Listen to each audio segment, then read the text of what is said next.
Hey everybody, it's Tom. If you weren't able to come to one of our hands-on FOSS trainings, you're probably wondering what's going to be in the box when you return to your classroom. So this short video will give you an idea of what you're in for. So the first question you might ask is, how much material will I receive? Now that varies by grade level, but here's an example. This is a complete set of materials for third grade. There are 3 boxes for earth science, 3 boxes for life science, and 2 boxes for physical science. For first grade, there are only 6 boxes for the combination of earth, physical, and life. Another thing you'll notice is that for grades K1 and 2, the student readers fit in one small box. These are here on top. But for grades 3, 4, and 5, the student readers are hardcover books, so there should be 2 boxes per each unit, that being earth, physical, or life science. Taking a look at the sticker on the outside of the boxes will tell you how many to expect for each module. This is the water and climate unit in the third grade earth science module.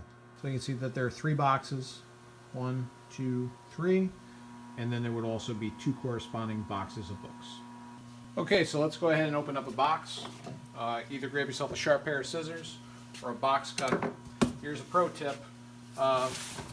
Turn the box over, and instead of opening the tape on the top side of the box, open the tape on the bottom side, fold the cardboard over, and then turn the box. This will make it so the box comes out right side up. Now on the front, you'll see which drawer it's labeled to which drawer it is and what the materials are inside. We open up the drawer. In the first drawer of each series, that's typically where they go ahead and put whatever poster sets they include into the module, some packing materials to get rid of, and also this is where you're going to find the teacher materials. You've got a workbook of teacher resources. You've got the hard copy of the investigations guide. You've got a packing list for the drawer, a copy of the student reader, and your safety poster.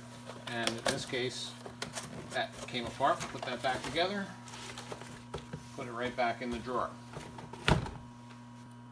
You'll find some drawers are packed with materials, other drawers not so much. For example, the majority of the items in this drawer are the FOSS scales, or the balances that the students will use.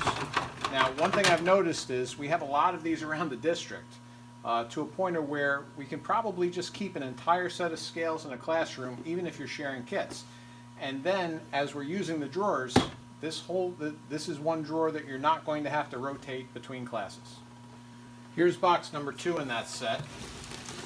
In this drawer, you find a lot more materials. For example, this package of graduated cylinders.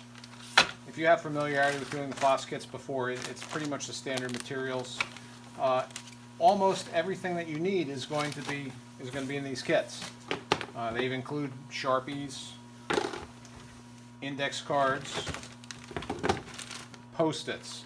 Now there is a list of teacher supplied materials, and that's something that we're going to have to work on this year, is determining what they expect the teachers to supply, generating a list of that to see if the district can procure them, because we don't want to put you in a situation of where you're consistently expected to go ahead and bring in things. For example, here's your potting soil for this unit. So when you first get these kits, it's going to be something that you want to get into. Some of the things may need to go ahead and you might want to put them together prior to the lesson. For example, these graduate cylinders, they just have to be popped into their bases, and you might want to organize the drawers. There are bins in here. A lot of things. That's going to be up to you. Do what works best for you. We'll ask you to share out best practices as we go along. Big question that a lot of people have had: what do I do with the FOSS materials that I had already, previous versions of FOSS that we might have had in district? We want to go ahead and we want to keep the durable materials. So if your previous FOSS sets had things like this that you might find useful, please hold on to them. If they're durable materials like this that you don't think you're going to use, we'll put those aside, and then I'll figure out a way to collect them from you, because there might be another place at another school that can go ahead and use them.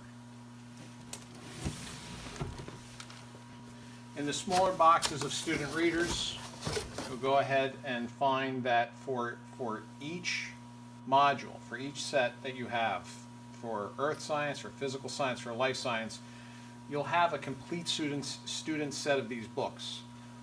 There are approximately 32, and there's also one included in the teacher resources, so 33 of these books. They have to travel with the kits, so don't take them out and just put them on your classroom shelf, because if the kit's going to go to another classroom, the books will have to travel with them. But there is enough for a complete student set. Something that you're not going to find in your materials are these two envelopes. I've tried to pull these out. These were in with the packing slips. If you find these at your school, please get them to me. This is the living material cards that you send in your life science unit. You'll need some living materials, whether it be seeds or worms or bugs, things like that. What I'm going to do is I'm going to send these out so that your main office will maintain a folder with these, and then you can go get them from there. This is the online access codes for the premium content. If you've been accessing FOSS Web using our district account, that's fine. But now if you want to, these access codes will be available to you so that you can go ahead and set up your own individual teacher page with your own unique code. We haven't had a problem with sharing codes, so it's really not that big of a deal, but we'll make those available. So this is an example of a living material card. This card in particular will get you 150 redworms, and that's part of the 5th grade life science unit. In order to redeem the card, you can either mail it in, you can fax the card, or probably your best bet is to call this customer service number. When you call the number, they're going to want a little bit of information. The first thing they're going to want to know is, when do you want it delivered? Now, they ask that you allow for at least 3 weeks delivery time, and please note that they plan on delivering on either Wednesday or Thursday of the week, because these are live materials and they don't want them sitting around in a warehouse or in a school classroom over a weekend. They'll be asking you for the information that you can find down here. This will make sure it's a valid card, and also they'll know where to go ahead and ship it to.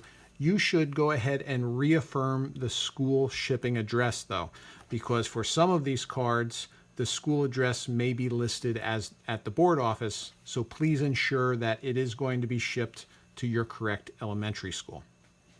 Something else that I'd encourage you to do is to plan with your colleagues that may be teaching the same unit at the same time. This card here is for 150 redworms. That may be enough for multiple classes.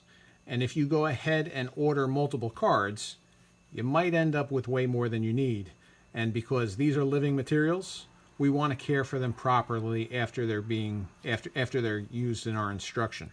That in some cases may mean being returned to me so I can bring them to the high school and find a way to care for them, or we might release them into one of our community gardens or something like that, seeing as these are worms. But it'll really depend on what the living material is. In some cases, they'll be seeds, and we can probably store them for another year. But please be cognizant of that.